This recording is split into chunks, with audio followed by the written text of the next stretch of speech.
अगर ये 24 का चुनाव हुआ तो भारत देश की जनता के चिथड़े उड़ जाएंगे, चिथड़े।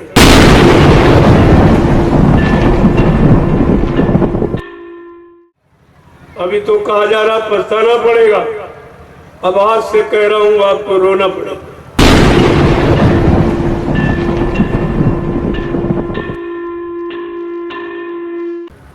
परमात्मा ने तुमको भी बुद्धि दी। ये बुद्धि परीक्षण का यंत्र है। इससे अच्छे बुरे पाप पुण्य शुभ अशुभ की पहचान की जाती है। माँ बहन बेटी बहू की पहचान की जाती है। ये परीक्षण का यंत्र, और आपने बुद्धि का प्रयोग ही नहीं किया, बल्कि बुद्धि को आपने गिरवी रख दिया।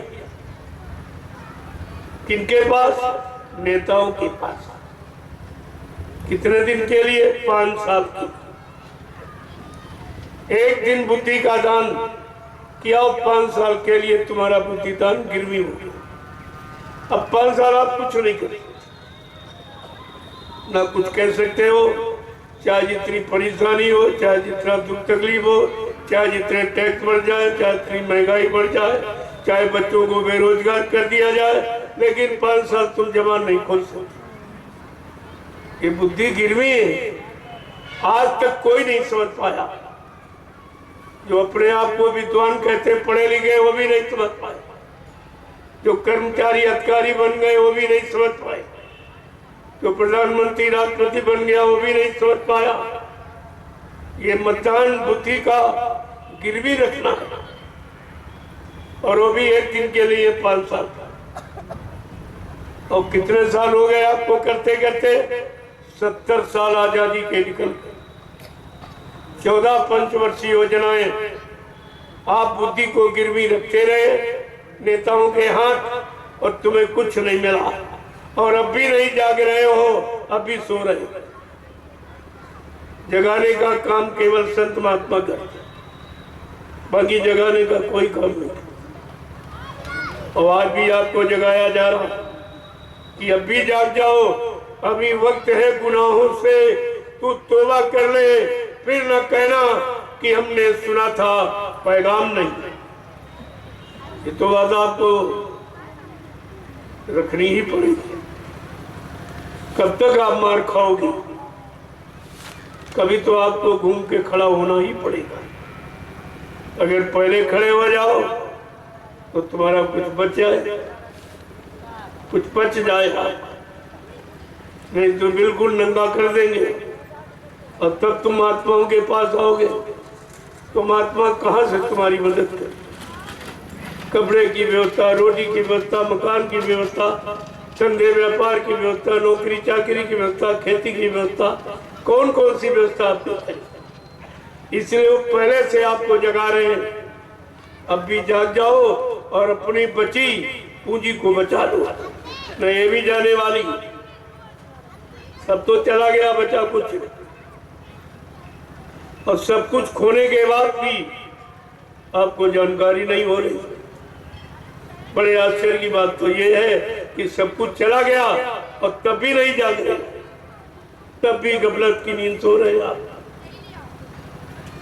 लेकिन महात्मा अपना कर्म कभी छोड़ दे, वो तो निरंतर धर्मोपदेश जो मानव समाज के हित के लिए है वो बराबर करते ही रहते। आने वाली मुसीबत आपत्तियों का इशारा वो करते ही रहते। तुम मानो न मानो, ये तुम्हारा काम उनका काम बता रहे, और बता रहे हैं, समझो न समझो तुम्हारा काम। आपको पछताना पड़ेगा। अभी तो कहा जा रहा पछताना पड़ेगा, अब आज से कह रहा हूं आपको रोना पड़ेगा। आज से ये कह रहा हूं कि आपको रोना पड़ेगा। ऐसी स्थिति बनती चली जा रही, और बनाने वालों ने सारा देश बेच दिया, कुछ नहीं बचा। इस भारत देश में कुछ बचा ही नहीं। ऐसा राजा कभी नहीं आया।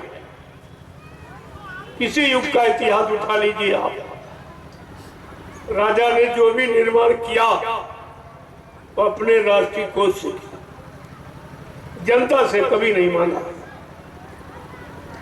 और आज का राजा सब जनता से मांग रहा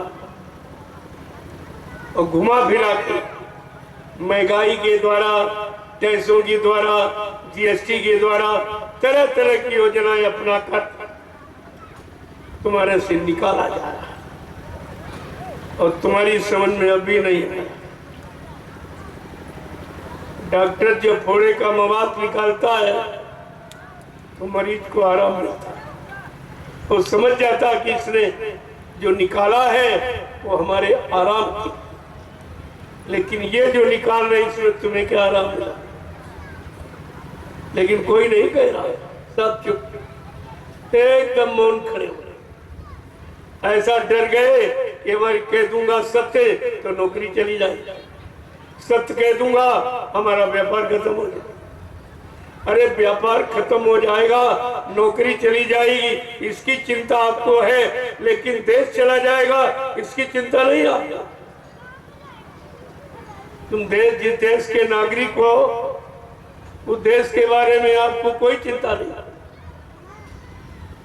तो ये तुम्हारा कैसा नागरिकपन है कि नागरिक होते हुए और नागरिक बेचारा कुछ कह ही नहीं पा रहा, कुछ जबान नहीं खोल पा रहा। कितना अन्याय हो जाए, कितना अत्याचार हो जाए, कितना मतलब यानी महंगाई और कितनी गरीबी आ जाए, लेकिन आप कुछ कह ही नहीं सकते। तो फिर तुम्हारा जीने का अधिकार क्या? आखिरकार किस लिए आप जी रहे हो? जब अच्छी सच्ची बात कहने का अधिकार नहीं तो तुम्हारा जीने का अधिकार ही नहीं। जी रहे हो लेकिन मुर्दा बन के जिए, जिंदा बन के नहीं। जैसे मुर्दा नहीं कुछ कहता है ऐसे तुम नहीं कहते, तो तुम्हारा जिंदा बन का मुर्दे बन। इसलिए अब भी जागो, चेतो, उसमें आ जाओ। आगे का समय बहुत खराब कि आपका जीना मुश्किल हो जाएगा। अगर ये 24 का चुनाव हुआ तो भारत देश की जनता के चिथड़े उड़ जाएंगे, चिथड़े। तुम्हारे पास तुम्हारा कुछ नहीं बचेगा, तुम्हारे लिए कुछ नहीं बचेगा, न शासन, न प्रशासन, न व्यवस्था, कुछ नहीं बचेगा। ये सब उसकी व्यवस्था बना दी लोगों ने। और विपक्ष भी एकदम मौन बैठा, कुछ नहीं कर पा रहा। तो विपक्ष का मतलब क्या हुआ? विपक्ष इसीलिए रखा जाता है कि अगला कोई मनमानी न कर पाए, लेकिन विपक्ष चुपचाप। कारण क्या, इनको भी पहले मौका दिया गया, ये भी इन्होंने ये किया। तो जानते हैं कि हमने भी यही किया अपने शासन में, अपने प्रशासन में हमने यही किया। अब ये कर रहे तो इनको हम कैसे कहें? इस संकोच में ये सत्य को कह नहीं पा रहे, लेकिन परिणाम तो बुरा हो रहा है।